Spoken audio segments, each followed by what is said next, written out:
রাজনৈতিক অধিকার ফোরাম, এই ফোরামটি গঠিত হয় একটা বিশেষ সময়ের তাগিদে। দেশের জনসংখ্যার অর্ধেকের বেশি নারী হলেও তাদের রাজনৈতিক প্রতিনিধিত্ব এখনও হতাশাজনকভাবে কম।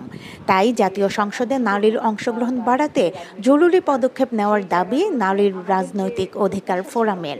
থেকে আসলে যেই আলোচনাগুলো চলছিল বা যে সিদ্ধান্তগুলোর দিকে আমরা যাচ্ছিলাম সেগুলো আমাদের কাছে খুব হতাশাব্যঞ্জক এবং প্রত্যাশার অনেক বাইরে মনে হয়েছে, এবং সেই সময় থেকেই কিন্তু বিভিন্ন ধরনের ফোরামে আমরা আওয়াজ তোলার চেষ্টা করেছি।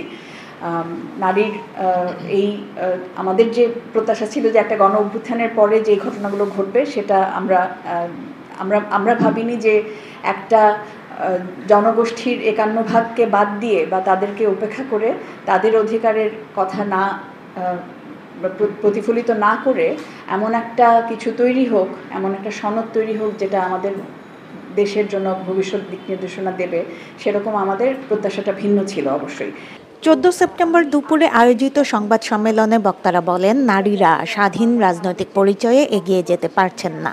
নির্বাচনে অংশগ্রহণ করতে চান, প্রথমত ভোটার হিসাবে, দ্বিতীয়ত তাদের নেতৃত্বের জন্য তারা নারী নেতৃত্ব দেখতে চান, সেখানে তাদের মধ্যে কোনো রকম দ্বিধাদ্বন্দ্ব নেই।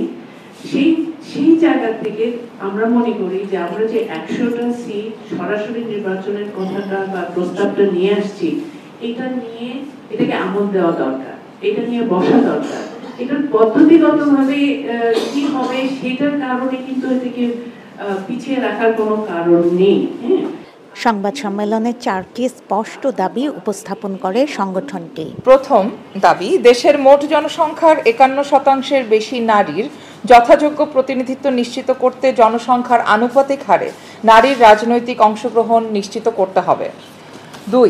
2026 সালেই নারীদের জন্য সংরক্ষিত 100 আসনে সরাসরি ভোটের মাধ্যমে নির্বাচন নিশ্চিত করতে হবে। 3, রাজনৈতিক দলে ন্যূনতম 33% নারী প্রার্থী মনোনয়ন বাধ্যতামূলক করতে হবে এবং আরপিও সংশোধন করে ধাপে ধাপে তা 50%-এ উন্নীত করতে হবে। একই সঙ্গে আরপিও সংশোধনের মাধ্যমে রাজনৈতিক দল কর্তৃক মনোনীত বা স্বতন্ত্র সকল নারী প্রার্থীর জন্য নির্বাচন কমিশন কর্তৃক নির্ধারিত নির্বাচনী প্রচারণার ব্যয়সীমার সমপরিমাণ অর্থ মঞ্জুরি হিসেবে যার ব্যয় বিবরণী যথাযথভাবে দাখিল করার শর্ত রাখা যেতে পারে রাষ্ট্রীয় কোষাগার থেকে বরাদ্দ করার ব্যবস্থা করতে হবে। 4, জুলাই সনদে সংরক্ষিত নারী আসন সংখ্যা 50 থেকে 100-তে উন্নীত করার প্রস্তাব বিষয়ে সরাসরি নির্বাচন ও নির্বাচনী পদ্ধতি সম্পর্কে সুস্পষ্ট নির্দেশনা দিতে হবে। নির্বাচনী পদ্ধতি সম্পর্কে এই অস্পষ্টতা সনদটির গ্রহণযোগ্যতা ও কার্যকারিতা নিয়ে প্রশ্ন তৈরি করে। তাই আমরা জোর দাবি জানাই যে সংসদে বর্ধিত সংরক্ষিত 100 আসনে সরাসরি নির্বাচন নিশ্চিত করতে হবে।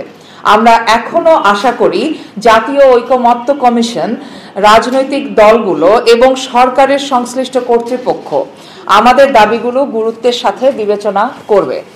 নারীর রাজনৈতিক অধিকার ফোরাম তার অবস্থানে অবিচল থাকবে। বক্তারা বলেন, নারীকে যথাযথ প্রতিনিধিত্ব ছাড়া প্রকৃত গণতন্ত্র প্রতিষ্ঠা সম্ভব নয়। ফারহানা নীলা, সারাবাংলা.net, ঢাকা।